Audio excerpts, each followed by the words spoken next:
Hi guys, welcome back to our YouTube channel vlog journey.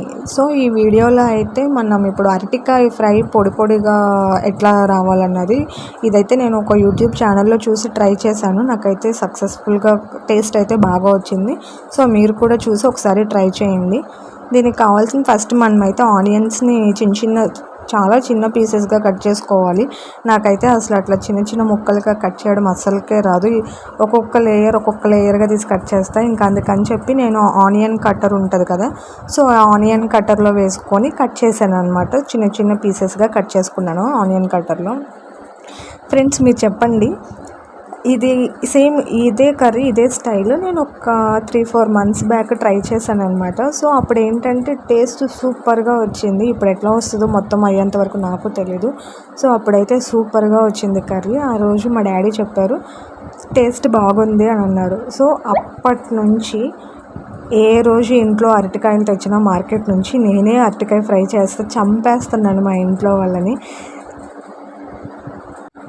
మా అమ్మ అయితే ఒక్కొక్కసారి ఇంకా చాలా అమ్మ నీ అరటికాయ ఫ్రై మేము తినలేకపోతున్నాం అన్నా కూడా సరే బాగుందన్నారు కాబట్టి తినాలంతే. మీరు ఇట్లా ఎవరికన్నా చేశారా ఇంట్లో ఏదన్నా చేసిన ఐటమ్ ఏమన్నా ఉంటే ఒకసారి కామెంట్ సెక్షన్లో కామెంట్ చేయండి. సో చూశారు కదా, ఇట్లా చిన్న చిన్న పీసెస్గా మొత్తం కట్ చేసుకోవాలన్నమాట. ఆనియన్స్ని కట్ చేసుకున్న తర్వాత ఒక గిన్నె తీసుకొని ఆ వాటర్లో కొంచెం పసుపు వేసుకోవాలి. ఇప్పుడు ఎందుకు పసుపు వేసుకుంటున్నామంటే మా అమ్మ చెప్పారు, ఇవన్నీ నాకు తెలియదు గైస్, మళ్ళీ నేను ఏదో వంటలు చేస్తాను బాగా అని అనుకోకండి. పసుపు వేస్తే అరటికాయ ముక్కలు నల్లగా అవ్వకుండా ఉంటాయి అంట. సో అందుకని పసుపు వేయమని చెప్పారు వాటర్లో. తర్వాత ఈ అరటికాయలు అయితే నేను 3 కాయలు తీసుకున్నాను. వాటిని ముందు వెనుక మొత్తం ఆ చిన్న చిన్న ఎడ్జెస్ ఉంటాయి కదా, వాటిని కట్ చేసేసుకొని మొత్తం తొక్క ఉంటుంది కదా, తొక్క తీయాలి. తొక్క తీసాను అనమాట. సో తొక్క తీసుకొని వాటిని కూడా నేను ఆ పసుపు వాటర్లోనే వేసేసుకున్నాను, పసుపు నీళ్ళలోనే వేసేసుకున్నాను తొక్క తీసిన వాటిని కూడా. ఎందుకంటే బయట ఉంచితే నల్లగా అయిపోతుంది. అవి నేను చెక్కు తీసేటప్పుడే అవి నా చేతిలోనే నల్లగా అయిపోతున్నాయి అనమాట. అంతా చేతికి అంతా బంకగా అంటుకుంటా ఉంది. సో అందుకని నేను వెంటనే తొక్క తీసేసి దాంట్లోనే వేసేసాను.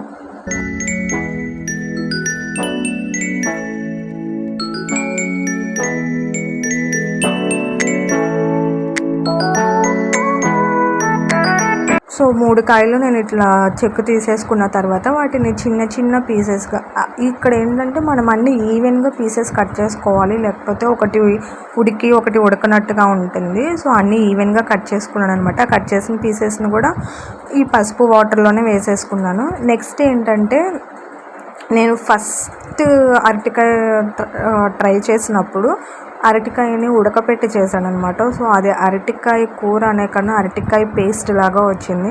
అప్పుడు మా మమ్మీ చెప్పిన టిప్ ఏంటంటే ఉడకపెట్టకూడదు అరటికాయని. ఎప్పుడు ఉడకపెడితే మనం తొందరగా ఫ్రై చేసేయాలి, వాటిని ఎక్కువసేపు పొడిగా రావడానికి ఛాన్స్ ఉండదు అని అన్నారు. సో ఇంకప్పటి నుంచి ఉడకపెట్టకుండా చేశాను అనమాట. నెక్స్ట్ ఒక కళాయి తీసుకొని దాంట్లో కొంచెం ఆయిల్ వేసుకొని ఆయిల్ హీట్ అవ్వాలన్నమాట. ఆయిల్ హీట్ అయిన తర్వాత దాంట్లో తాలింపులో డబ్బాలో ఉన్నవన్నీ వేసేసాను గాయస్. అందులో ఏమేమి వేసానో నాకు తెలియలేదు. కాకపోతే నాకు ఈ పప్పులు అంటే చాలా ఇష్టం, అందుకే ఎప్పుడు నేను ఎక్కువ వేసుకుంటాను అనమాట. తర్వాత మిగిలిన తాలింపులంతా వేసేసి కరివేపాకు వేసాను అనమాట. కరివేపాకు వేసి బాగా చిటపట అంటుంది చూసారా, ఆ చిటపట అనేంత వరకు ఉంచాను అనమాట కరివేపాకుని. నెక్స్ట్ చిటపట అనేసిన తర్వాత నేను కట్ చేసుకున్న ఆనియన్స్ ఉన్నాయి కదా, సో ఆనియన్స్ని వేసేసి బాగా ఫ్రై చేశాను అనమాట.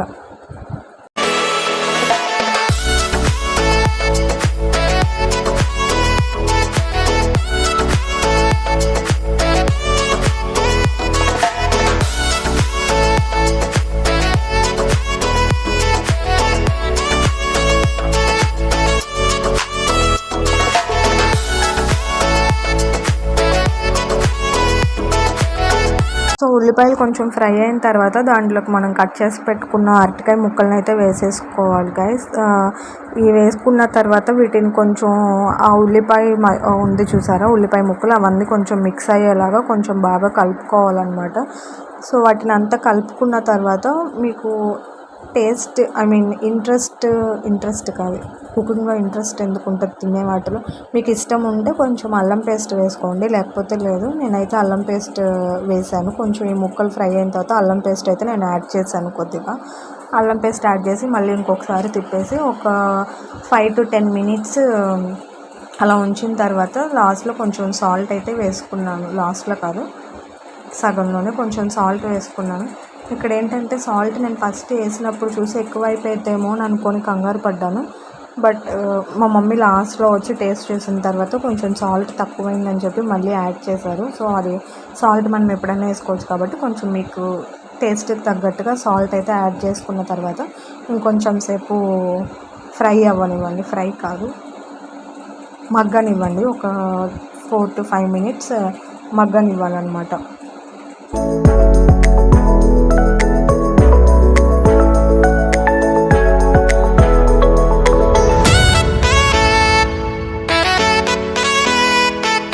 తర్వాత కొంచెం పసుపు అయితే యాడ్ చేసుకున్నాను. పసుపు వేయగానే ఆ కర్రీనే కొంచెం కుక్ అయిపోయింది, వంట వస్తుంది అన్న ఫీలింగ్ వచ్చింది నాకేంటో. సో పసుపు వేసి కొంచెం మళ్ళీ ఫ్రై చేశాను అనమాట.